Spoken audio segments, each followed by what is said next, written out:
Shalom à toutes, shalom à tous, Erev Tov. Vous êtes fidèles au poste, comme Laura Bouziel qui est toujours fidèle, chaque mercredi soir à 18h02 en direct d'Israël. Vous aussi, vous êtes fidèles, toujours présents. Si vous écoutez les replays, venez en direct, posez vos questions pour voir un lien direct avec les rabbanim. Donc ce soir, on va aborder le deuxième volet de l'islam selon la pensée de Manitou. Bechavod Ravouziel. Erev Tov. Effectivement, on va aujourd'hui donc peut-être commencer à parler de l'islam parce que, comme on l'a vu dans le cours précédent, pour résumer un petit peu, on a vu que Manitou nous a présenté l'islam en faisant le détour par l'histoire de Bereshit. Il nous avait expliqué dans un premier temps, je vais vous montrer tout de suite le texte dans lequel on est, qu'on a utilisé la dernière fois. Eh bien, dans ce texte, ce qu'on voit apparaître, c'est que Manitou commence par, au départ, à nous parler, là je vais vous montrer au début, ce qu'on a vu la semaine dernière, de Avraham, et à la suite de ça, de Yitzhak et de Ishmaël. C'est un texte de 1991. Et dans ce texte, donc, il avait commencé par nous parler de ce qu'il est essentiel pour nous de nous ressourcer sur les sources bibliques, c'est-à-dire sur le livre de Bereshit et le début du livre de Shemot, pour comprendre ce qui se passe aujourd'hui. Et qu'il existe donc une relation directe, une relation peut-être même de cause à effet, entre ce qui se passe dans le livre de Bereshit et ce que nous avons la chance de vivre aujourd'hui. Une fois qu'il nous avait parlé un petit peu justement de ce que c'est la révélation, l'histoire, Israël, donc on avait vu ça la semaine dernière, on était arrivé donc à la première fois où il a commencé véritablement à parler de l'islam. Et voilà, là où c'est écrit en rouge, c'est la phrase où on s'est arrêté la dernière fois. Il nous a dit la chose suivante: un des graves problèmes que nous avons à résoudre en notre temps, c'est la revendication de la terre d'Israël par Ishmaël. Et il avait rajouté: c'est intentionnellement que je dis cela en termes bibliques directement. Justement, c'était la conclusion de toute la première partie, à savoir qu'on ne parle pas simplement maintenant d'un conflit politique, c'est-à-dire du problème israélo-arabe. Ce que l'on parle, c'est de la, on va dire de cette façon-là, du retour du conflit qui existait entre Yitzhak et Ishmaël. Eh bien, on revit ce conflit aujourd'hui, d'une autre manière peut-être, mais en tout cas dans les mêmes dimensions, à savoir la dimension de Ishmaël face à Yitzhak, c'est-à-dire Ishmaël, ici ça serait donc les Arabes, l'islam. Par ailleurs, Yitzhak serait représentant d'Israël, représenterait Israël, mais tous les deux fils d'Abraham.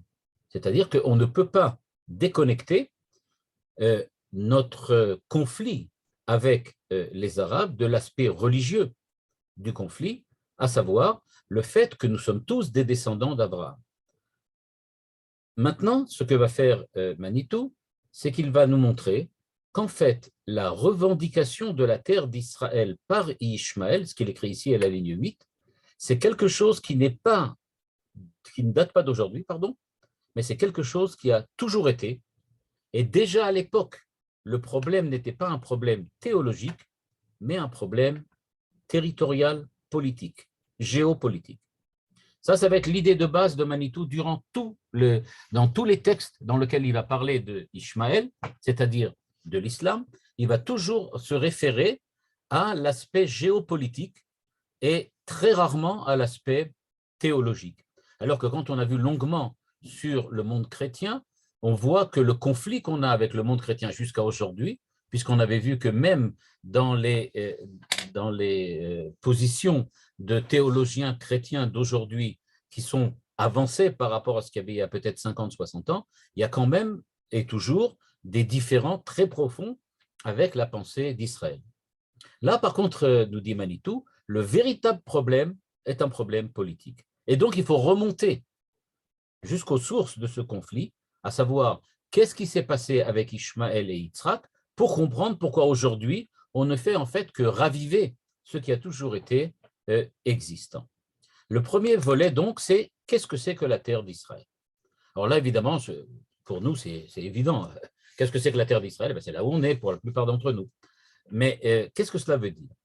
Nous dit Manitou, ça ne nous intéresse pas maintenant de définir qu'est-ce que c'est que la terre d'Israël. Ce qui nous intéresse, c'est de définir qu'est-ce que c'est que la revendication de la terre d'Israël. Qu'est-ce qu'on entend par revendiquer la terre d'Israël? C'est-à-dire, je vais peut-être faire un parallèle qui n'en est pas un, puisque Manitou ne le fait pas, mais je le fais quand même. On avait vu le monde chrétien, le christianisme, avait l'intention de prendre la place d'Israël. On voulait être nous, c'est-à-dire que le christianisme venait et disait « nous voulons être Israël ». Ça, c'était particulièrement angoissant, et on a vu qu'avec le temps, ça s'est un petit peu édulcoré. Avec Ishmaël, on n'a pas le problème que Ishmaël veut être Israël, a priori. Mais qu'est-ce qu'il veut? Il veut prendre notre place. Il y a une espèce de rivalité entre Ishmaël et Israël, pas au point de vue de l'identité d'Israël, mais au point de vue de la place, du lieu, de la terre d'Israël. Donc, il y a une revendication, mais ce n'est pas exactement la même. La rivalité entre Esav et Yaakov, c'est une rivalité identitaire, à savoir Esav, Ésaü, veut être l'identité d'Israël, veut s'affirmer comme l'identité d'Israël, même si aujourd'hui, on l'a déjà vu, ça a changé, ça a pris déjà d'autres formes. Par contre, Ishmaël ne veut pas prendre notre place, il ne dit pas qu'il est Yitzhak, mais il dit que Yitzhak se tient à la place qui lui revient, que Yitzhak a pris sa place, ce qui est complètement différent. Et donc, nous dit Manitou, je lis maintenant à partir de la ligne 10, il nous dit que, en fait, si on regarde qu'est-ce que c'est que Eretz Israël, eh bien, dans la Torah, ça s'appelle Kenaan, premièrement. Donc, la terre d'Israël, ça s'appelle Kenaan. Bon. Mais, nous dit Manitou, il faut faire attention. Quand on nous raconte l'histoire de Joseph en Égypte, et que Joseph raconte aux ministres du Pharaon qui sont emprisonnés avec lui qu'il vient d'Israël, il dit la phrase suivante. Il dit « Ganov gunafti mi eretz haïvrim » j'ai été kidnappé mi eretz haïvrim du pays des Hébreux. Il faut remarquer qu'à l'époque, ils n'avaient pas Waze ni GPS, et quand Joseph exprime par cette phrase le lieu et l'origine de laquelle il vient, les deux ministres du Pharaon, qui a priori ne sont pas spécialement portés sur la politique extérieure ou sur les affaires étrangères du Pharaon, savent tous les deux, nous dit Manitou, de quoi on parle. Parce que, dit Manitou, il est évident qu'à cette époque, c'était absolument évident pour tout le monde que Eretz Israël, le pays de Canaan, c'est ce qu'on appelle Eretz Haïvrim, la terre des Hébreux. Et donc, dit-il, c'est une évidence, il le dit ici, une donnée culturelle, ligne 22. Ce pays était connu comme celui des Hébreux. Ce qui revient à dire, nous dit Manitou, que quand maintenant et aujourd'hui viennent les Palestiniens, les musulmans et d'autres encore, et ils affirment que la terre d'Israël, c'est la leur, que ça s'appelle la Palestine, eh bien, il n'y fait aucun doute, de la même manière qu'à l'époque, il ne faisait aucun doute que la terre était le pays des Hébreux, bien que les Hébreux n'y habitaient pas. Aujourd'hui, il ne fait absolument non plus aucun doute que la terre d'Israël, c'est la terre d'Israël, de Israël que nous sommes, et que ça n'a aucun rapport avec les autres. Mais c'est une évidence qui est reconnue. C'est-à-dire que même s'il y a aujourd'hui des gens qui se sont convaincus eux-mêmes que ce n'est pas le cas, il n'en demeure pas moins que c'est une évidence pour tout le monde.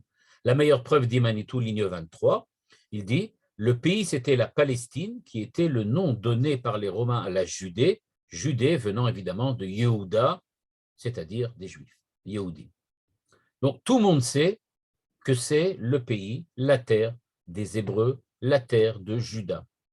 Et donc, il n'y a absolument aucun doute là-dessus. Donc, c'est bien clair.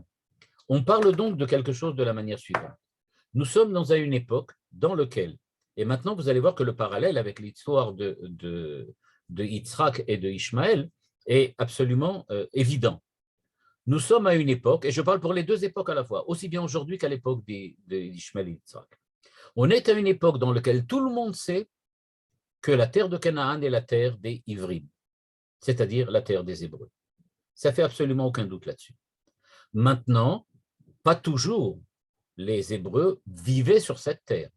C'est-à-dire qu'à un certain moment, ils en sont partis, ils se sont exilés, ils sont partis en diaspora.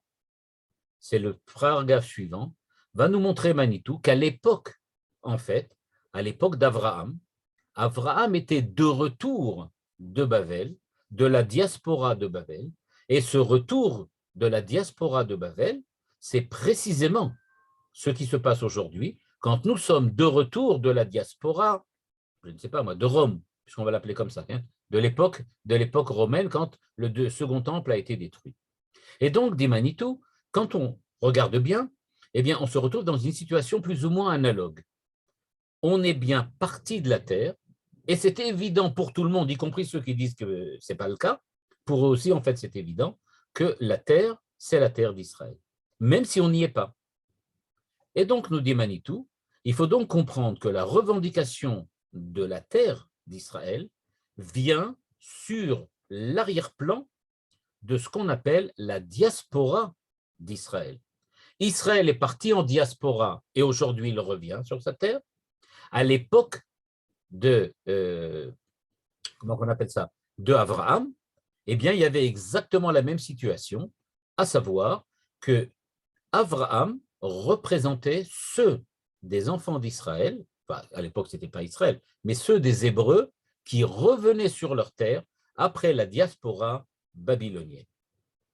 Ligne 27, diaspora. Les titres qui sont ici là en jaune, ou en jaune un peu différent, là, la terre d'Israël, ça c'est moi qui les ai introduits, simplement pour qu'on voie quels sont les thèmes abordés par Manitou et pour comprendre la construction de son article. Et donc, dans cet article, Manitou maintenant va commencer à nous parler de la diaspora. Et il nous dit, on va le lire lentement parce que je vais vous ramener d'autres textes encore où Manitou parle de la diaspora. Il y a d'ailleurs un texte entier, un article entier qu'il a écrit qui s'appelle L'exil, dans lequel on va en voir qu'une petite partie, dans lequel il développe très très longuement ce que je vais dire ce soir, mais je vais faire un petit résumé de ce qui est écrit là-bas parce qu'on n'aura pas le temps de voir tous les tenants et les aboutissants d'un sujet qui revenait très souvent dans la bouche de Manitou, à savoir le problème de l'exil et de la diaspora. On se doute pourquoi, puisque effectivement, nous sommes à une époque dans laquelle les enfants d'Israël reviennent sur leur terre, comme Abraham est revenu sur sa terre, et comme les enfants d'Israël, après la sortie d'Égypte, sont revenus en Canaan. Et donc, il nous dit, les Hébreux étaient en exil dans la civilisation des Babel, d'où est sorti Abraham. Voilà. C'est-à-dire l'époque dans laquelle vient la revendication de Ishmaël, de l'islam. À chaque fois, je peux jouer sur les mots, puisqu'en fait, Manitou fait sans arrêt le passage de l'un à l'autre. Donc, les revendications territoriales de Ishmaël ou de l'islam sont des revendications qui viennent avec en arrière-plan le fait qu'Israël avait quitté sa terre, était parti. Abraham revenait. Mais maintenant, Ishmaël va dire, c'est moi le suivant. Tu es revenu, c'est moi le véritable possesseur de la terre. Ce n'est pas mon demi-frère, Yitzhak, c'est moi. Et donc, nous dit Manitou, tout ça, ça vient parce que les Hébreux étaient en exil dans la civilisation de Babel, d'où est sorti Abraham. La question est donc, oui, mais alors, ils sont partis volontairement de cette terre-là. Ils sont vraiment partis parce qu'ils le voulaient. Il dit, oui, c'est vrai. Que faisaient-ils en Babylonie, demande alors Manitou. C'est-à-dire, ok, je comprends bien que les enfants d'Israël soient partis de leur terre, mais pourquoi? Mais pourquoi? Manitou d'expliquer, il faut d'abord restituer ceci. Les Hébreux étaient en diaspora dans la civilisation de Babel, dont le roi était Nimrod. Donc, imaginez les Hébreux qui se trouvaient avec Abraham, donc en Babel, puisque c'est là-bas où ils étaient en diaspora. Qu'est-ce que c'est la diaspora? C'est ce qu'on va justement se demander maintenant. Et que représente donc cette diaspora? Eh bien, cette diaspora, ce qu'elle représente, c'est le fait que les enfants d'Israël ont pris sur eux de manière volontaire de quitter la terre de Canaan, de quitter la terre que nous appelons la terre Eretz Israël, ou Eretz Haïvrim. Ils ont quitté leur terre volontairement pour aller vivre en diaspora, ou j'aurais dit plutôt en tant que diaspora, dans la civilisation de Babel, dont le roi était Nimrod. Continue Manitou dans cet article. Lorsque cette civilisation est devenue totalitaire, un peu à la manière de l'Allemagne nazie, une famille des Hébreux rescapés de Ur-Kasdim, Ur-Kasdim, ça veut dire la ville qui s'appelait Ur-Kasdim, mais dont étymologiquement le nom veut dire la fournaise de Kasdim. Et le Midrash, on le connaît, disait que Nimrod était un roi totalitaire, un tyran, qui avait une énorme fournaise dans laquelle il projetait et il jetait tous ses ennemis, ce qui n'est pas sans rappeler les fours, etc., qu'on a connus à l'époque nazie. La famille d'Abraham, qui ne se nomme pas encore Abraham, ligne 3, quitte Babel et revient au pays de ses ancêtres. Qui étaient ses ancêtres? Les Ivrim. Pourquoi? Parce que Éver, qui était lui-même un descendant de Shem, était l'ancêtre de Abraham. Et nous dit Manitou, or pour les historiens, Abraham serait un Mésopotamien, etc. Il dit ça n'a aucun sens. Ur-Kasdim est exactement à la frontière entre le Koweït et l'Irak. Pourquoi Manitou parle de ça? Évidemment, parce qu'en 1991, il y avait la guerre du Golfe, et bon, ça avait un rapport. Je termine juste sur le petit paragraphe. En Babylonie, Avram s'appelait Avram, qui était un nom araméen. Il revient en pays des Hébreux. Il se nomme maintenant Avraham, avec le « et ». De cette identité des Hébreux dans l'exil de Babylone, une seule petite partie est revenue, etc., etc. On verra la suite. Évidemment, ça a rapport avec ce qui se passe aujourd'hui, avec ce qui s'est passé aussi au moment de la sortie d'Égypte, dans lequel les retours ne se font jamais globalement pour l'ensemble du peuple d'Israël, mais il y a toujours qu'une petite partie qui prend sur elle de, effectivement, faire le trajet vers Israël. Que se passe-t-il donc maintenant? Nous venons de comprendre, a priori, dans ce texte qui est très très court et dont Manitou, on va le voir tout de suite pourquoi, n'explicite pas plus, que tout commence par une diaspora. Une diaspora. Vous avez remarqué que Manitou n'utilise pas le terme d'exil. Il dit ils sont partis en tant que diaspora, en formant une diaspora. Il n'utilise pas le terme d'exil. Parce que, précisément, dans un autre texte qui s'appelle l'exil, Manitou explicite la différence entre ce qu'on appelle l'exil et ce qu'on appelle la diaspora. Voilà le texte. C'est donc un texte qui est aussi, je vais l'agrandir là, il est un peu petit, pardon. Voilà. Eh bien, la notion de diaspora, pour Manitou, c'est une notion qu'il ne faut absolument pas confondre avec la notion d'exil, bien que lui-même, quelquefois, joue sur les mots et passe d'exil à diaspora. Je vais commencer donc ici, par là, voilà. Nous dit Manitou, il y a pour parler de l'exil deux termes distincts. Le premier, en hébreu, se dit galout, et ça correspond à ce qu'on dit en français exilé. Un deuxième s'appelle diaspora, en hébreu tefutsot, au pizour. Deux mots différents donc, aussi bien en hébreu qu'en français. Et quelle est la différence entre les deux? Manitou le dit ici, ligne 18. Galout, c'est l'exil proprement dit, quand on ne peut pas revenir à sa métropole, soit parce que la métropole n'existe plus, donc on vit un exil permanent, soit parce que l'on est empêché physiquement ou psychiquement, soit parce qu'il y a un obstacle. On est en galoute à peu près comme on est en déportation. C'est-à-dire, être en exil, ça consiste à ne pas avoir objectivement la possibilité de revenir sur sa terre. Donc, à quel moment on est exilé? Quand, par exemple, les Romains nous ont pris de force et nous ont expédiés en Europe. Quand les Babyloniens sont venus et ont pris les enfants d'Israël qui habitaient en terre d'Israël et les ont amenés en Mésopotamie. Ça s'appelle galoute. C'est-à-dire, on nous prend de force. C'est ce qu'il appelle ici déportation. Donc, une dimension dans laquelle il y a une dimension de violence et une dimension de force. On est forcé à partir, on est violenté dans notre identité, ou en tout cas dans notre géo-identité, et on est mis hors de chez nous. Par contre, dit-il, au niveau de la diaspora, ligne 22, tout est différent. On est en diaspora volontairement et on peut, par sa propre volonté, mettre fin à l'éloignement. C'est-à-dire, aujourd'hui, la plupart des Juifs qui habitent en dehors d'Israël ne sont pas en galoute, en exil, ils sont diaspora. Pourquoi?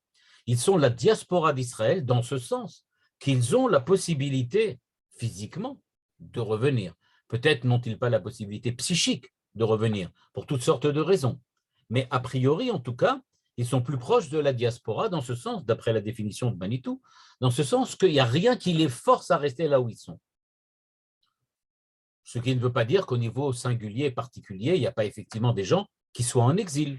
Par exemple, admettons quelqu'un qui aurait ses parents qui sont âgés et qui vivent avec lui en Chutz Laaretz et qui donc ne peuvent pas revenir parce qu'ils ne peuvent pas laisser des personnes âgées seules là-bas qui ont besoin de leurs soins et de leur soutien. Donc, en gros, nous dit Manitou, il faut faire la différence entre les deux. Donc, la diaspora, c'est, dit-il à la ligne 26, ce que l'on appelle diffusion, dissémination. C'est le départ des enfants d'Israël, c'est-à-dire les Juifs qui vivent dans un pays comme la France ou les pays libres pourraient être définis comme étant diaspora. Pas tous, comme j'ai dit tout à l'heure, parce qu'il y en a certains qui ont véritablement des véritables raisons qui les empêchent d'être ceux qui sont eux. En tout cas, on parle ici d'une diaspora. Maintenant qu'on a compris la définition d'après Manitou, les uns sont exilés, les autres sont partis, on comprend maintenant que les ancêtres d'Abraham avaient choisi volontairement de partir de la terre de Canaan, c'est-à-dire de la terre d'Israël, pour aller vivre dans le pays de Nimrod en Babylonie. Et donc, ce n'est pas pour rien que là-bas, il y a Lavan, que là-bas, il y a d'autres, Lot, Terach.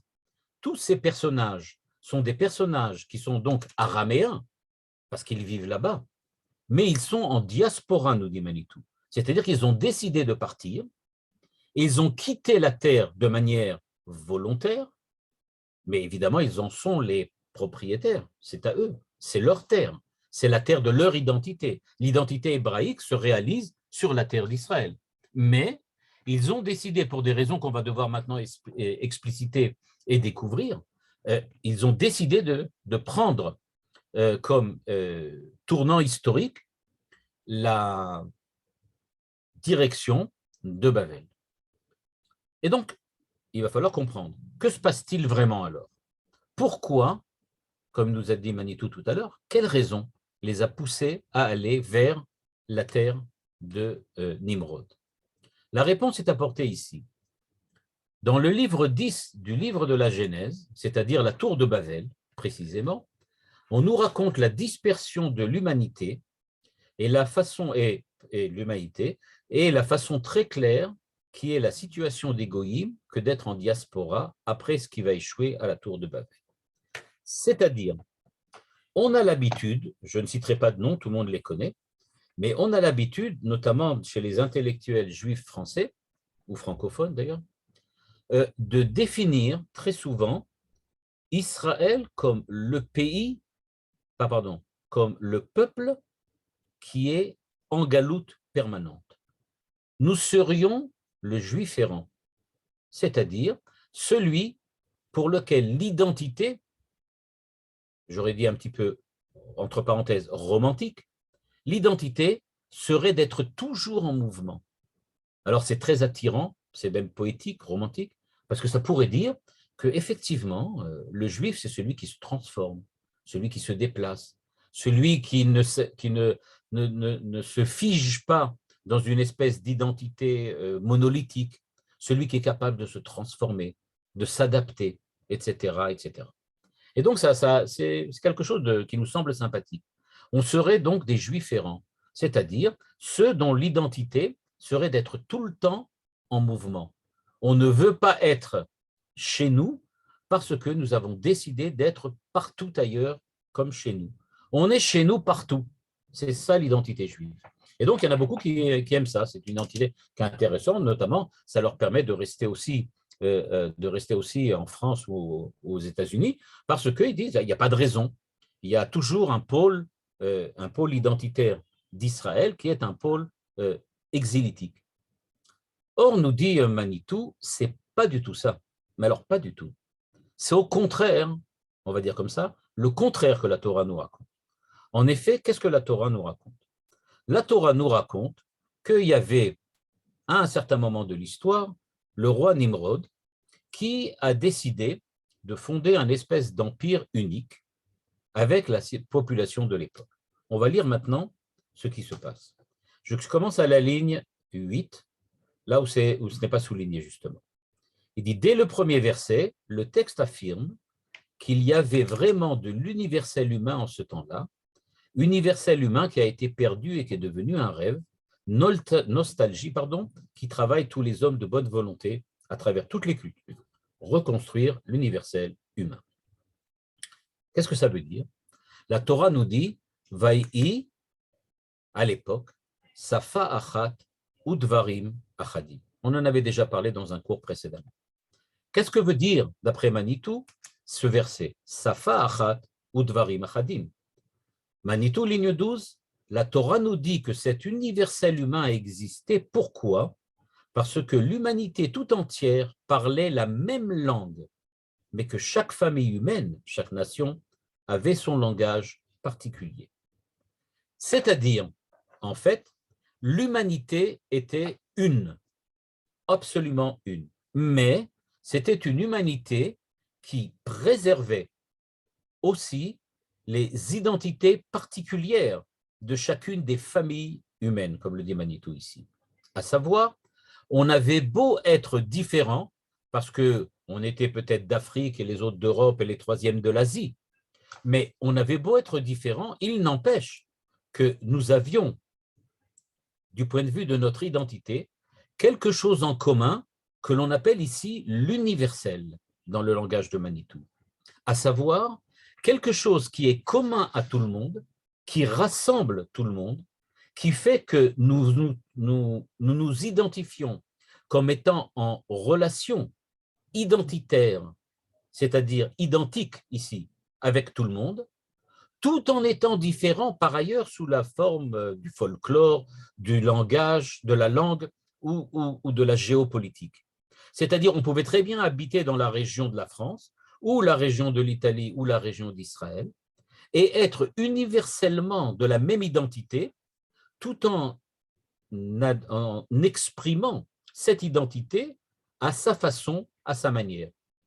C'est un petit peu comme si, je vais donner un exemple, tout le monde parlait une langue unique, admettons comme l'anglais, tout le monde parlerait l'anglais, ça serait la langue universelle, admettons, et que le fait que tout le monde parle l'anglais n'empêche pas que dans notre région, on parle le français, l'espagnol ou le tibétain.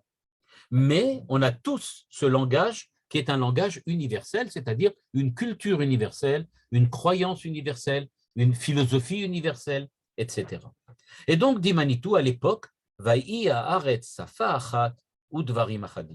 on parlait tous la même langue, c'est-à-dire on avait tous les mêmes concepts, on avait tous la même manière de penser, les mêmes valeurs morales, les mêmes valeurs culturelles, mais chacun avait son langage, c'est-à-dire chacun parlait un langage particulier de la région dans laquelle il habitait. En fait, les Anglais parlaient anglais, les Français le français, et les autres parlaient l'espagnol ou je ne sais quoi, mais il n'en demeure pas moins que tous exprimaient les mêmes valeurs, la même morale, la même croyance ou la même foi en Dieu. Tout cela s'était exprimé chacun de sa manière, mais on exprimait tous la même chose. Chacun ayant une certaine connotation, une certaine manière de parler et d'être qui était propre à eux, mais qui sont en fait tous des expressions du langage commun. En d'autres termes, nous disait Manitou, il n'y avait pas d'uniformité de l'identité humaine.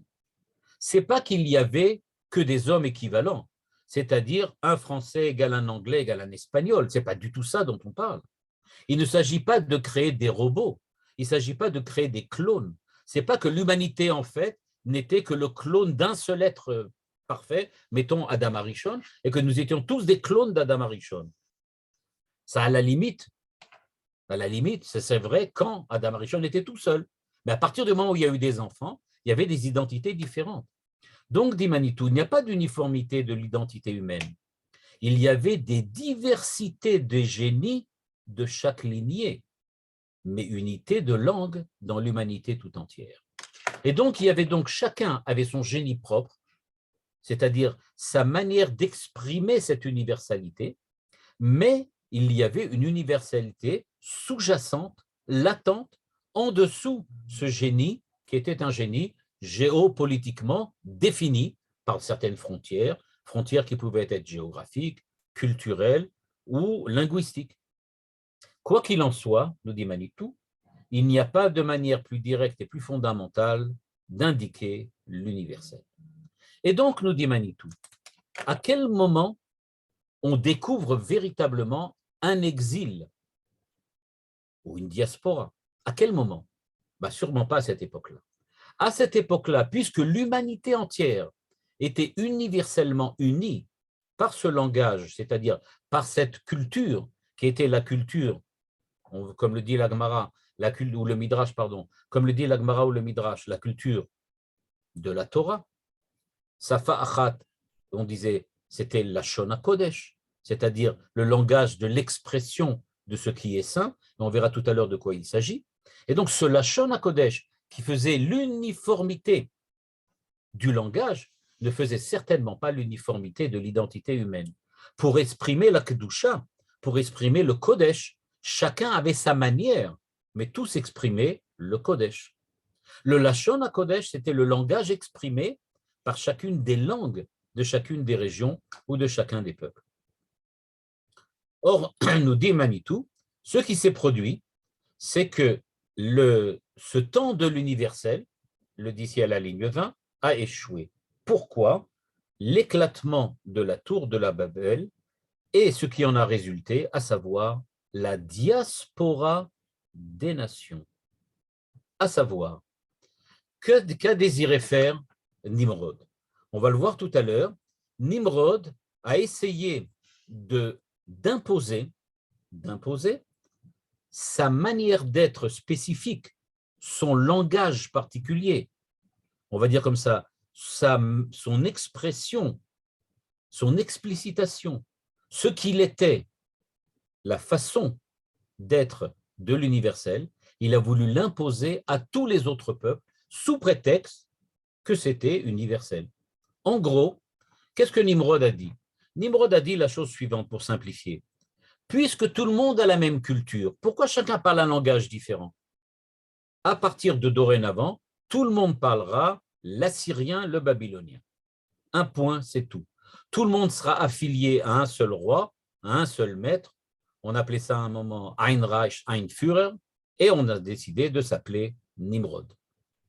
Et donc, ce que voulait faire Nimrod, c'est imposer par la force impérialiste que l'universel sera désormais babylonien. C'est un petit peu comme si la reine d'Angleterre se levait un jour et disait, puisque toutes les façons, chacune des langages, chacune des cultures n'est que l'expression d'une culture universelle, tout le monde n'a qu'à adopter la culture anglaise. Et puis c'est tout. Et par la force, elle essaie de conquérir le monde entier. C'est ce qui s'est passé à cette époque-là. Qu'a été la réaction divine à la suite de la tentative, de l'aventure de Nimrod? La réaction divine a été extrêmement, on va dire comme ça, mesurée. Dieu a vu, la Torah nous raconte que Dieu a vu ce qui s'est passé et il a dit, on ne peut pas laisser continuer à aller comme ça. Parce que l'universel doit justement respecter les identités particulières. C'est ça l'universel. L'universel, ce n'est pas l'uniforme. Ce n'est pas que tout le monde est identique, ce n'est pas que tout le monde est babylonien, mais c'est que tout le monde, chacun à sa façon, peut exprimer les valeurs véridiques du Lashon HaKodesh, de l'expression de la sainteté, de l'expression de ce qui est saint, de l'expression du Lachon qui vient du Kodesh de Dieu. Et donc, cette expression du Kodesh, c'est ça ce qui doit être exprimé. Et pour pouvoir l'exprimer, chacun a son langage, chacun a sa sensibilité, chacun a sa spécificité. Aucun d'entre nous ne le fait véritablement comme il faut. Le seul qui le font vraiment, c'est ceux qui ne sont pas encore un peuple à l'époque.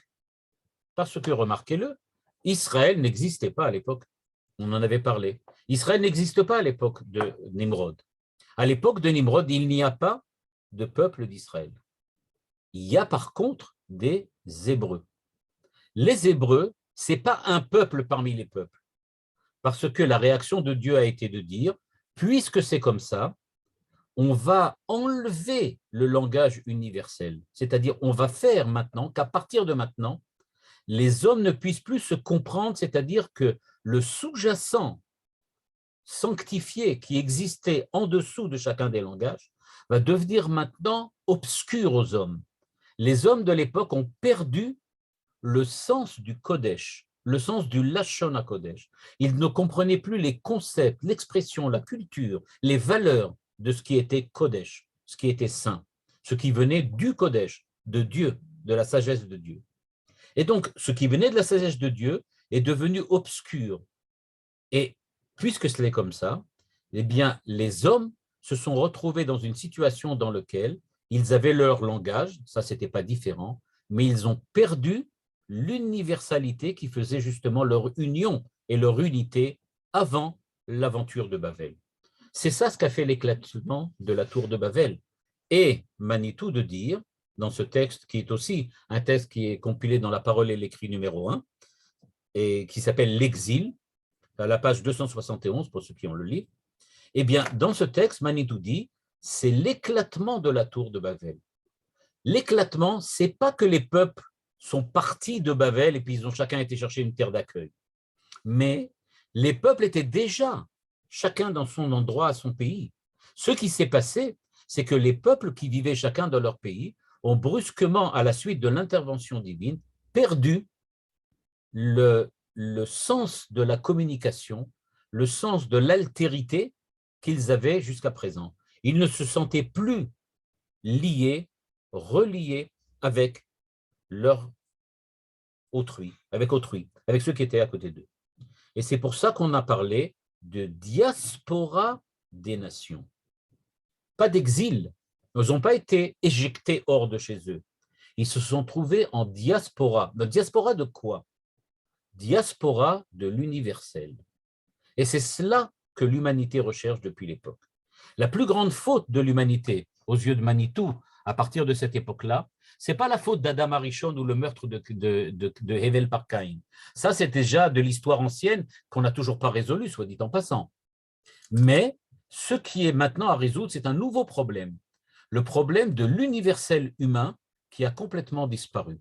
C'est pour ça que nous avait dit Manitou dans le premier texte qu'il y a cette recherche fondamentale de l'universel chez l'homme, chez tout homme, peu importe son langage, peu importe son identité particulière et peu importe sa spécificité. Et donc, nous dit-il, les nations sont maintenant, aujourd'hui, à l'époque de Yitzhak, à l'époque du XXe siècle, pour nous, on est tous diaspora. Pourquoi? Parce que les nations sont à la recherche de l'universel qui doit changer les unir, et en fait, toutes sont parties hors de cette universalité, hors de cette unité, et ils sont chacun différemment placés, chacune des nations ayant son identité, sa géographie, son langage, sa culture, ses valeurs, sa morale, etc. etc.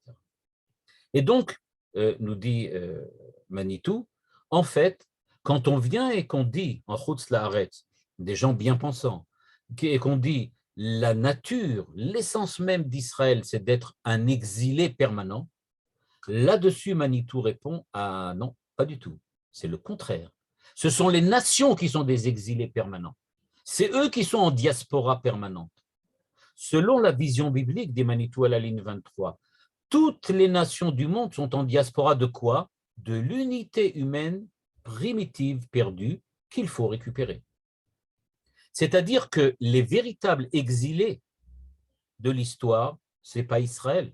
Parce que justement, Israël représente l'unité, l'universel. Israël essaye de montrer aux nations qu'elles ne doivent pas rester complètement adhérentes, on va dire comme ça, adhérentes à leur culture, mais qu'ils doivent comprendre qu'il y a par-dessous cette culture spécifique quelque chose d'universel, de véridique, qui donne son sens à ces valeurs spécifiques. Comme on l'avait vu au sujet du christianisme, les chrétiens ont pris la dimension de chesed, de charité.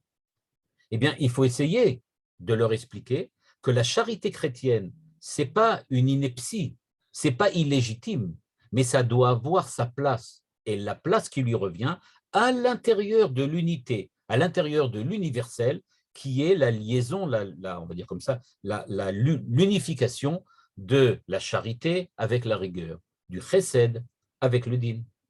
Et donc, dit Manitou, ce n'est pas Israël, et mes parenthèses, qui n'existaient pas à cette époque-là d'ailleurs, qui est en situation de dispersion, c'est l'humanité. Au contraire, Israël a été envoyé par Dieu dans l'humanité pour justement transmettre à l'humanité ce message d'unité qui leur manque. Parce que justement, eux, ils adhèrent complètement à leur identité spécifique, c'est-à-dire les Dvarim Achadim, mais ils ont perdu Safa Achat, le Lashon HaKodesh, c'est-à-dire ce qui peut véritablement les unifier, à savoir le langage, j'aurais plutôt dit, l'expression du Kodesh. Et comme je le disais tout à l'heure, Kodesh, ça peut être la sagesse divine, Dieu, ou l'expression de quelque chose qui est un concept Kodesh. Et donc, dit Manitou, si on veut vraiment essayer de comprendre ce qui se passe, eh bien, le principe d'unité a quitté l'histoire humaine. Et il ne restait que des langages particuliers. On ne se comprenait plus, dit Manitou. Depuis lors, depuis l'ouverture du temps de l'histoire telle que nous la connaissons, l'humanité est à la recherche de la reconstruction du rêve de l'universel, mais malheureusement, elle bascule systématiquement dans les impérialismes. On en avait parlé quand on avait parlé des 4 malchouyot, des 4 empires, puisqu'on avait parlé du christianisme comme l'empire de Rome, c'est-à-dire la vision théologique du judaïsme quand on la transforme en un empire, c'est-à-dire prendre le judaïsme, le transformer en empire, alors on obtient le christianisme. Eh bien, dit Manitou, tout ça, ça tombe toujours dans l'impérialisme, parce que la manière dont l'unité est envisagée par les nations est en général une unité qui est une unité dans laquelle un des aspects spécifiques essaye de prendre le dessus sur les autres. Et c'est ce qu'on appelle effectivement l'impérialisme. Donc, dit Manitou, quand la Torah décrit l'éclatement de l'humanité en nations, ligne 14, Israël n'est pas là. Il y a là comme l'attente d'une solution qui mettra fin à l'histoire des impérialismes, c'est le messianisme hébraïque. En entre-temps, il y a une fatalité de l'échec, le rêve des nations est authentique, chaque société prend, etc. Mais chacun est trop particulier pour prendre ce rêve sur lui-même. On voit donc, d'après ce texte donc, qui s'appelle L'exil, que Manitou, donc, qui se trouve aussi compilé dans le livre, eh bien, donc ce qu'on voit ici, c'est que cette idée-là de prendre l'unité comme point de repère de toutes les nations et de toutes les identités spécifiques, c'est précisément ça le rôle qu'Israël a joué à l'intérieur de l'histoire de l'humanité. L'humanité est en diaspora permanente. C'est pour ça que Manitou nous a dit tout à l'heure dans le premier texte, celui que nous étions en train d'étudier, au sujet de l'islam, c'est-à-dire au sujet de Yitzhak et de Ishmaël, eh bien dans ce texte, Manitou nous disait, tout a commencé avec l'histoire de ceux qui sont partis en diaspora chez Nimrod. Mais qu'est-ce qu'ils allaient faire là-bas? Maintenant, nous savons la réponse. Ils allaient chez Nimrod pour lui dire, tu fais erreur, tu es parti dans une mauvaise direction, tu as créé un empire, c'est-à-dire que tu as créé un impérialisme, tu as créé une tyrannie, tu as créé une violence politique. Il faut garder cette volonté de créer l'universel, mais sans lui donner une connotation locale. Garder l'universel sans le local, sans le spécifique. À ce moment-là, on pourra véritablement se lier à ce qui est véritablement l'identité des hommes en tant qu'hommes, pas simplement l'identité des Babyloniens, des Français ou des Espagnols. Et donc, ce que nous dit Manitou dans ce texte, c'était donc qu'en fait, la diaspora d'Israël, c'est une expression de Manitou, est seconde par rapport à la diaspora humaine. C'est-à-dire que le rôle des Araméens qui sont partis de la terre de Canaan vers le lieu de la culture de l'époque, on peut dire comme ça, de l'empire de l'époque, c'est-à-dire la Babylonie, eh bien, le rôle qu'ils avaient à jouer, ou la décision qu'ils ont prise, pardon, la décision qu'ils ont prise de partir se vivre sous l'empire babylonien est la même que celle que les enfants d'Israël vont vivre durant toute leur époque, quand ils sont exilés, puis en diaspora, parmi les nations dans le monde entier. Le rôle d'Israël dans le monde entier est d'essayer de montrer, de guider l'humanité sur le chemin de l'unité et de l'universel. C'est-à-dire savoir accepter la présence de l'autre, savoir accepter autrui, savoir accepter que les autres aussi expriment la même universalité, même s'ils le font avec une spécificité différente, un langage différent, une culture et quelquefois même des concepts différents. Et donc, l'identité d'Israël n'est pas une identité ni diasporique, ni exélitique. C'est une identité universelle. Et donc, dans toutes les civilisations qu'on a vues, eh bien, ce qu'ont essayé de faire les descendants des patriarches, donc le descendant des Hébreux, c'est de refaire l'unité des valeurs malgré la diaspora des nations. Ce sont les nations qui sont en diaspora depuis l'éclatement de Nimrod. Le commencement de la souveraineté de Nimrod, Babel, ça a été l'éclatement de l'universalisme. Et c'est justement cet éclatement qu'on veut essayer de résoudre grâce au message universel d'Israël, message universel qui va prendre un certain temps, puisqu'il va falloir passer par l'Égypte d'abord, évidemment, ensuite la sortie d'Égypte, le don de la Torah, le retour en Israël, et puis après ça, les longues périodes qui vont aller jusqu'à David et la suite. Et donc, en fait, ce que la Torah nous demande, dit Manitou, c'est donc, en fait, de laisser les hommes, les nations, on va dire comme ça, faire croître, laisser éclore leur spécificité, parce que cette spécificité de chacune des nations est quelque chose qui est légitimement positif, qui a quelque chose à apporter à l'universel humain, et donc il faut laisser ces valeurs germer et ensuite les unifier. La diaspora, c'est, on l'a vu, l'éclatement. Et donc Israël est partout, mais quand il revient chez lui, il revient avec les valeurs qu'il a prises des nations, qu'il a adoptées des nations dans lesquelles il a séjourné. Il y a même une expression que vous la verrez aussi dans le livre dans le livre de la parole et l'écrit, dans lequel vous verrez qu'il y a une expression comme ça, je crois que c'est à la page 278, si je ne m'abuse, il faudrait que je vérifie. Non, pardon, à la page 148, Manitou écrit la phrase suivante, exceptionnelle. Il dit « Nous sommes tous peut-être chargés dans le destin d'Israël de ramener avec nous la valeur de l'identité française, nous qui vivons en France. » Et regardez la phrase de Manitou. « En tout cas, à l'échelle personnelle, je me sens beaucoup plus naturellement français depuis que je suis israélien. » Vous voyez l'ambivalence. C'est-à-dire parce que je suis israélien, c'est-à-dire parce que j'ai repris cette mission hébraïque, c'est-à-dire que j'ai repris sur moi l'universel humain, à ce moment-là, je comprends beaucoup mieux qu'est-ce que ça veut dire être français. Parce que je replace justement cette culture française, cette identité française dans le cadre hébraïque. Et c'est ça qui est véritablement important. Donc on se sent beaucoup plus naturellement français quand on est déjà israélien. Quand on est français et que français, à ce moment-là, on ne perçoit pas encore qu'est-ce que ça veut dire être français. On perçoit seulement ce que c'est qu'un français.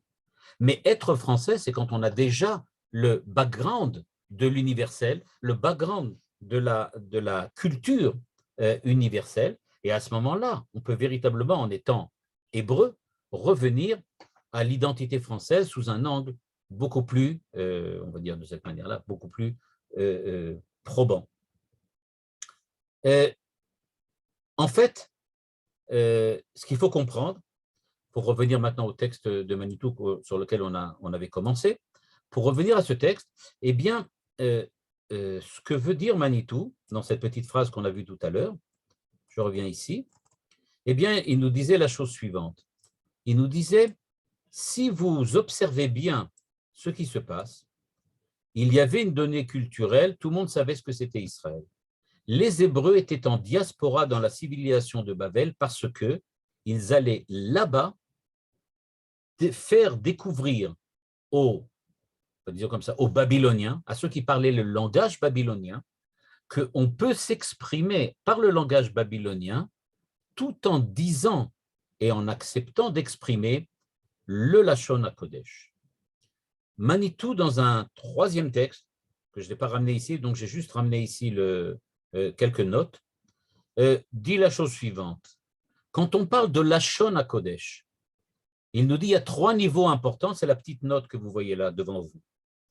Il dit Yehuda Halevi dans le livre du Kuzari, Rabbi Yehuda Halevi, parle de la Kedusha, c'est-à-dire de la sainteté du projet divin, à savoir comment expliquer l'histoire et situer Israël dans l'histoire des peuples. C'est-à-dire que Rabbi Yehuda Halevi nous apprend dans le livre du Kuzari, qu'il faut étudier, soit dit en passant, dans ce livre-là, on apprend qu'il y a un projet divin et que ce projet divin requiert la présence d'Israël comme le cœur des nations. Quand on dit qu'Israël est le cœur des nations, c'est-à-dire qu'il est celui qui veut montrer à tout le monde que le Lachon HaKodesh est au cœur des langages particuliers, des langages spécifiques, des langages français, espagnol ou anglais. Et donc, on peut exprimer la Kedusha, la sainteté du projet divin. Le projet divin étant l'universel qu'il faut essayer de réaliser. Le Maharal, qui vivait à l'époque du XVIe siècle, donc, et qui a écrit un très grand livre qui s'appelle Netzach Israël, dans lequel il parle là-bas de la Géoula, du Mashiach, insiste 80% de son livre sur le fait que même dans l'exil et la diaspora, il y a de la sainteté. On peut très bien comprendre, comme dit Rabbi Yehuda Halevi, que Israël est un rôle à jouer parmi les nations. Mais que se passe-t-il quand Israël n'est plus une nation visible à l'œil nu et qui sont maintenant dispersés, diaspora, exil, un petit peu partout? Le Maharal vient, et l'ensemble de la Torah du Maharal, c'est d'essayer de montrer comment on peut, tout en étant en exil et en diaspora, représenter, être les dignes représentants de l'universel face aux nations diasporisées depuis l'époque de Nimrod. Rabbi Yehuda Halevi parle donc pour ceux qui vivent en Israël. Voilà le projet divin. Voilà ce que vous avez à faire face aux nations. Le Maharal parle à ceux qui vivent en Chutz La'aretz, qui n'ont pas eu la chance d'être en Israël et que l'histoire a poussé de fait, de facto, en dehors de leur terre. Ils ont donc à montrer la Kedusha de l'exil. Et Manitou termine en disant, il y a une troisième dimension de cette facette-là de l'universel face aux nations, c'est le Rav Kook, chez qui l'idée centrale, c'est le créateur qui revient de l'exil, c'est-à-dire la Kedusha qui se déploie à partir de l'exil, à partir de la diaspora, pour se réaliser à nouveau à l'intérieur de la terre d'Israël. Et donc, on a affaire, en fait, si vous regardez bien, aux 3 patriarches. On a Abraham, on a Yitzhak et on a Yaakov. Si on regarde bien, Abraham, eh bien, est celui qui est venu et revenu. Et donc, il est venu, il est le premier, il est le fondateur, celui qui a conquis la terre. Il est un peu le Rabbi Yehuda Halevi de l'histoire de la pensée juive. C'est-à-dire celui qui vient et qui va montrer quelle est l'importance d'Israël et quel rôle il a à jouer face aux nations. Et c'est pour ça qu'il va s'opposer à Nimrod, partir, s'enfuir de Nimrod, parce que la diaspora des Hébreux en Babylonie a complètement échoué le jour où Nimrod va créer un empire babylonien et tomber dans l'impérialisme, la violence et le fascisme. Eh bien, à partir de ce moment-là, il n'y a plus rien à faire là-bas. On a compris que l'histoire s'est terminée, que l'empire babylonien a perdu le sens de l'universel, et donc Abraham quitte et revient sur sa terre. C'est la première conquête, on va redire, d'Israël. Ensuite, il y a Yitzhak qui vit sans arrêt. Lui, il ne quitte jamais Israël ou presque. Il reste tout le temps là-bas. Même quand il veut descendre en Égypte, on lui dit de ne pas descendre. Il reste là où il est. Lui, il va représenter cette idée comme quoi on n'est pas en exil, mais on reste là-bas sur place. Et enfin, le Rav Kook qui va nous représenter donc la sortie de l'exil, un peu comme Yaakov qui est parti et qui attend le retour. Quoi qu'il en soit, on voit donc que ces trois dimensions, nous dit le Manitou, sont en fait les trois dimensions de l'expression du Lachon HaKodesh. On exprime le Lachon HaKodesh quand on exprime, pas spécialement en hébreu, Manitou le dit clairement, il y a des milliers de langages qui pourraient être Lachon HaKodesh. C'est quand on exprime cette idée universelle, ce fondement universel de l'humanité, et qu'on recherche donc ce qui est le Kodesh, ce qui vient du Créateur, celui qui est le fondateur de l'unité même.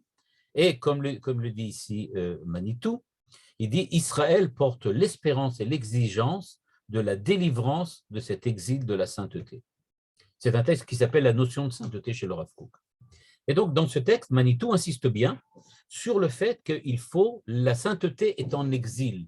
Le Lachon HaKodesh est en diaspora, il est dispersé. Israël est dispersé parmi les nations, mais les nations, elles, sont dispersées, sont en exil de l'humanité. Et donc, il faut leur redonner, leur faire réacquérir cette unité. Et donc, pour revenir à Ishmaël, le problème qui va se situer maintenant entre Yitzhak et Ishmaël va tourner autour de diaspora. Vous êtes parti de la terre, va nous dire Ishmaël, vous êtes revenu, lui-même est un descendant d'Abraham, donc lui aussi est revenu d'une certaine manière.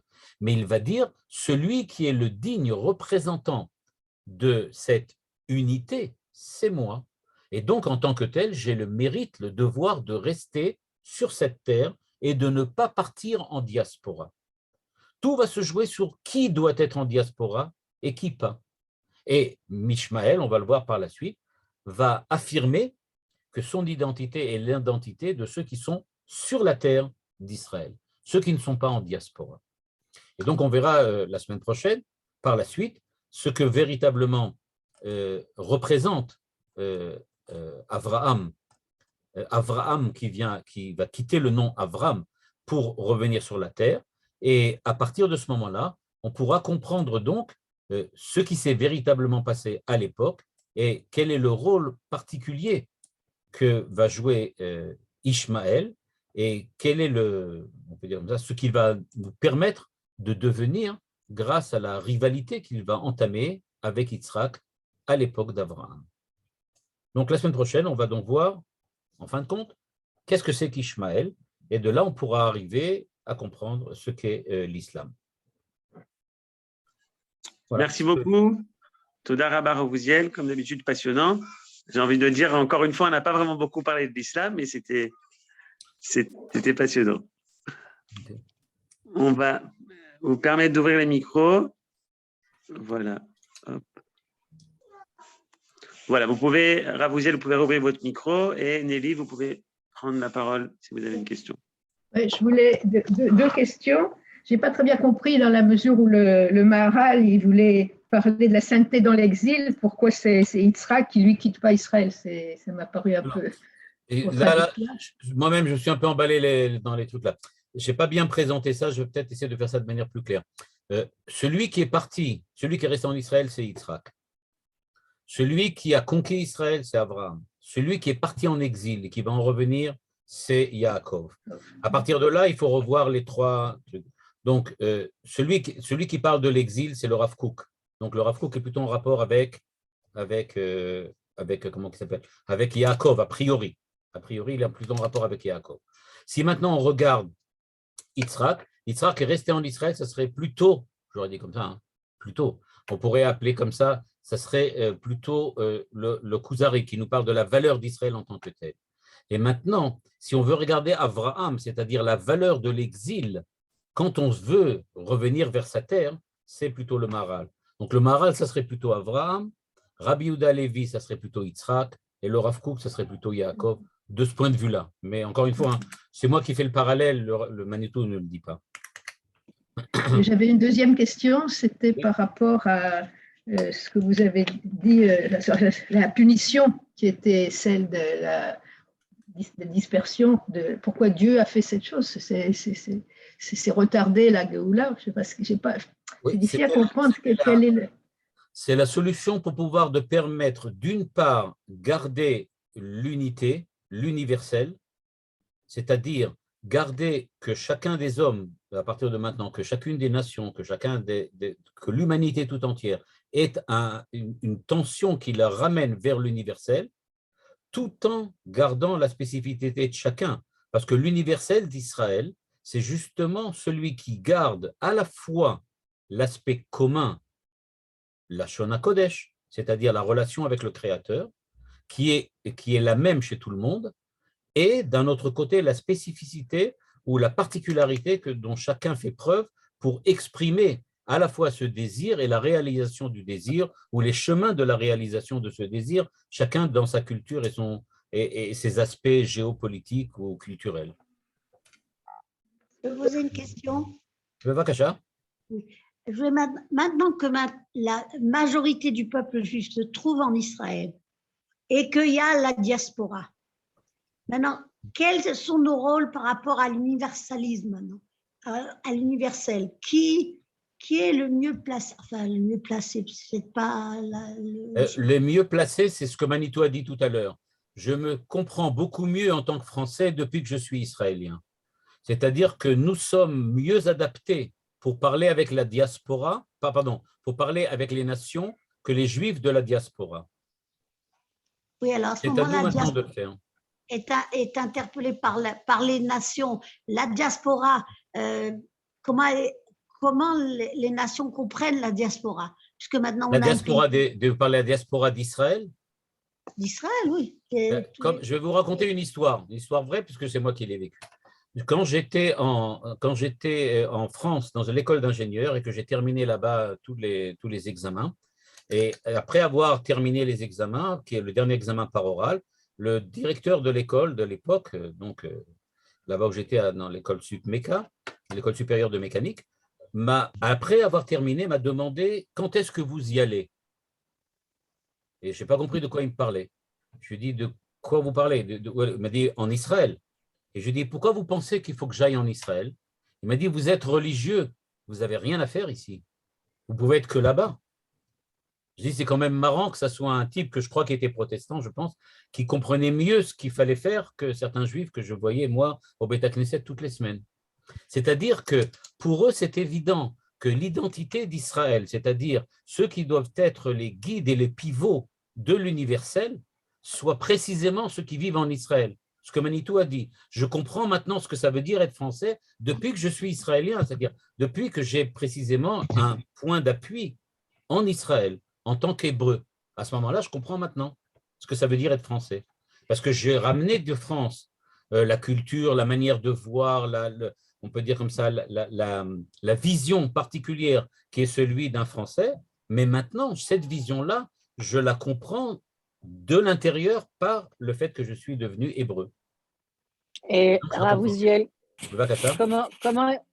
comment expliquer un certain malaise de certains franco-israéliens justement dans cet aller-retour spirituel entre se sentir en diaspora et retourner en Israël, parce que c'est… Je peux vous dire, c'est très simple, enfin, je ne sais pas, mais c'est très clair, on n'est pas vraiment, quand on est en France, on n'est pas français, quoi. On n'est pas français. On n'est pas français. On n'est plus, enfin, pour ceux qui l'étaient peut-être avant, mais on n'est pas français.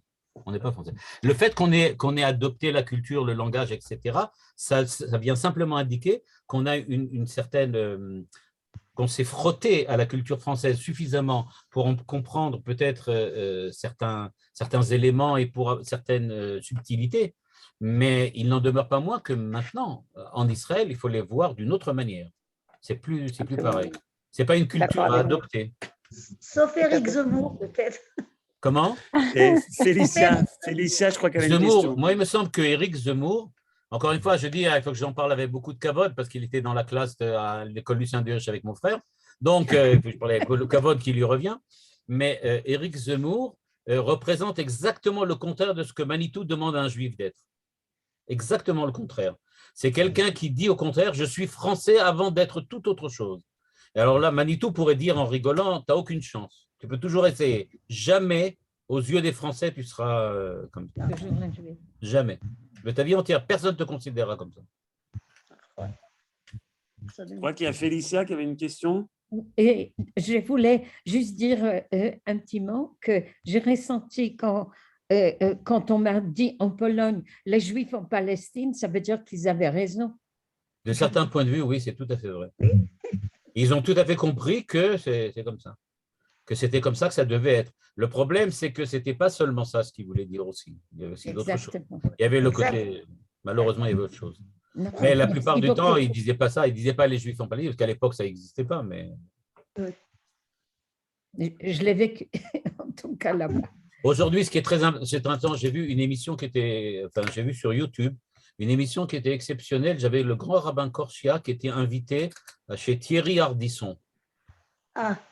Thierry Ardisson, c'est un présentateur français célèbre. Je ne vais pas dire les émissions qu'il a, mais j'ai vu, c'était une émission là-bas. Comme j'ai vu, je cherchais le rabbin Korshia parce que je voulais voir un peu qui c'était, et donc j'ai trouvé ça. Et donc, dans cette émission-là, qu'est-ce qu'a fait le truc? Donc, il a présenté le rabbin Korshia, le monsieur Ardisson, là, il le présente, et tout de suite, avant même que le rabbin Korshia ait le temps de répondre à la question qu'il lui a posée, dont je ne me rappelle plus quelle était la question, il lui a posé la question et il lui a dit tout de suite, est-ce que vous avez envahi et conquis la loge de l'imam arabe qui est aussi présent dans l'émission? C'est-à-dire, il a fait une blague. Il a voulu faire une blague en disant « Ah, est-ce que comme les Israéliens qui ont été colonisés la Palestine, est-ce que vous aussi, vous avez colonisé la loge de votre ami arabe ?» Et le rabbin Korshia n'a pas répondu, n'a pas relevé, il a répondu à la question que lui avait posée ça. Et Ardisson terminé en disant « Bon, donc vous n'avez pas colonisé visiblement le truc. » Moi, ce que j'ai dit, bon, peu importe le fait que c'est un goujat, le fait c'est des propos qui frisent l'antisémitisme, pour ne pas dire plus, mais qu'est-ce qu'il y avait vraiment d'important, à mon avis, dans ce qu'il a dit? C'est que pour lui, il y a une espèce d'adéquation fondamentale entre être juif et être en Israël. Il n'y a pas d'autre chose, ça ne fonctionne que comme ça. C'est-à-dire, il voyait le rabbin Korshia, mais au lieu de parler au rabbin de France, il a parlé à un Israélien, en lui disant, est-ce que tu n'as pas aussi colonisé? Parce que pour lui, c'était évident que ça va ensemble. Tu es rabbin ou tu es juif, donc tu es en Israël. Et c'est ça le problème qu'on connaît aujourd'hui, beaucoup de juifs en Chutz La'aretz, c'est-à-dire qu'on ne sait pas exactement où ils sont. Le problème, c'est qu'on ne peut pas savoir où ils sont, parce que je crois personnellement que pour beaucoup d'entre eux, eux-mêmes ne savent pas vraiment où ils sont. Ils sont vraiment un peu perdus comme ça. Donc, tu es colonisateur. Et donc, on lui a reproché d'être colonisateur, alors qu'il n'a absolument rien à voir là-dedans. Il n'a vraiment rien à voir. Mais on lui a reproché d'être colonisateur. Pourquoi? Parce qu'on l'a automatiquement identifié avec Israël. Et c'est un petit peu ça, peut-être, le fait d'être en diaspora. C'est-à-dire qu'on te dit, en fait, mais tu es en fait la même chose. Tu es ici, mais tu es shayach, tu es en relation, tu dois être avec ceux qui sont là-bas. Vous avez dit tout à l'heure des choses qui peuvent être considérées comme contestables par les nations du monde. Vous avez dit d'abord que ce qui est universel, c'est que tout le monde a la même relation avec le Créateur. Est-ce que vraiment c'est vrai? Ça, c'est la première chose. Et la deuxième chose dans ce que vous dites, le substrat, c'est de dire que finalement, notre universalisme à nous, c'est ça le vrai universalisme. Est-ce que ça n'est pas finalement aussi une forme d'impérialisme? Une forme d'impérialisme, ça serait si on essaierait d'imposer cela. Malheureusement, on nous a plutôt imposé que nous avons essayé d'imposer.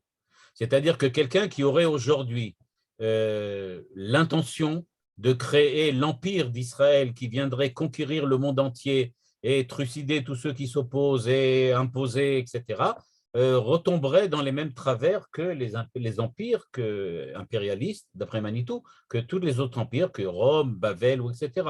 Ça n'a pas plus de sens. Le problème, c'est, comme dit Manitou par ailleurs, on avait peut-être vu une fois, c'est qu'on a raté notre vocation de Mamlechet Kohanim Vegoy Kadosh, c'est-à-dire ceux qui doivent être la nation face des Kohanim, ceux qui doivent guider les autres nations, et Goy Kadosh, celui qui doit être l'expression de la Kedusha, du Kodesh, eh bien ça, on l'a raté pour deux raisons.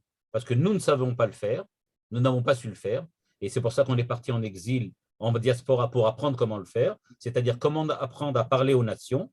Et une deuxième chose, c'est que les nations ne sont pas d'accord. Ça n'a pas changé encore, à mon avis. Si je peux me permettre. Oui, Bakasha. Oui, c'est juste une réflexion par rapport à la diaspora des nations. D'un côté, donc, il faut l'universel, de l'autre côté, il faut de l'insingularité de chaque nation. Je me pose la question maintenant, comme ça vient maintenant, est-ce qu'il n'était pas nécessaire justement qu'il y ait cette diaspora des nations pour que chaque nation ait sa singularité avant ce retour à l'universel? Sinon, il y aurait une forme de mélange, parce que le fait qu'elles soient seules aujourd'hui, elles se singularisent et elles expriment leur propre culture. C'est une très bonne question parce que ça rentre dans le problème de savoir si la vision de Manitou est la seule et unique vision possible ou y en a-t-il d'autres? Alors, je voudrais juste dire vraiment en passant que dans un cours que j'ai fait, mais je ne me rappelle même plus quand, mais j'ai fait un cours une fois dans lequel j'ai montré que Manitou dit qu'il y a une unité sous-jacente avant la dispersion des nations, alors que le Rav Jonathan Sachs, le Zichrono Livracha, le Rav d'Angleterre, donc le grand rabbin d'Angleterre qui est décédé il y a quelques années, affirme exactement le contraire.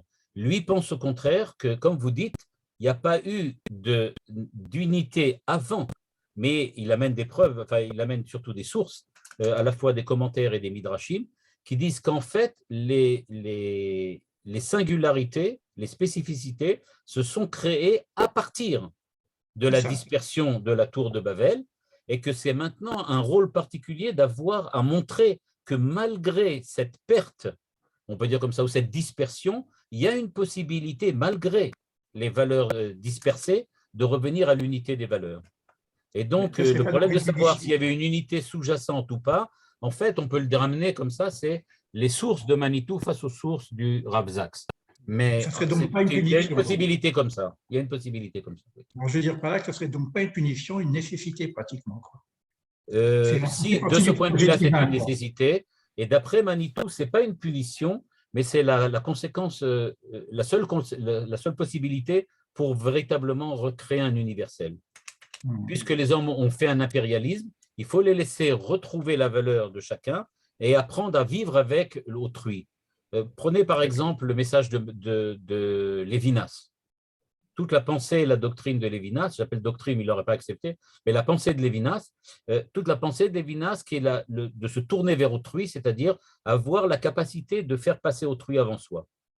Est-ce que ce n'est pas ça le premier pas pour arriver à l'unité? Dans les deux sens, hein, aussi bien celle de Manitou que celle du Rav Sachs. Intéressant. Merci. Merci beaucoup. Toda rabba, Ravouziel. Merci à beaucoup, Yoel. Merci. Shabbat shalom.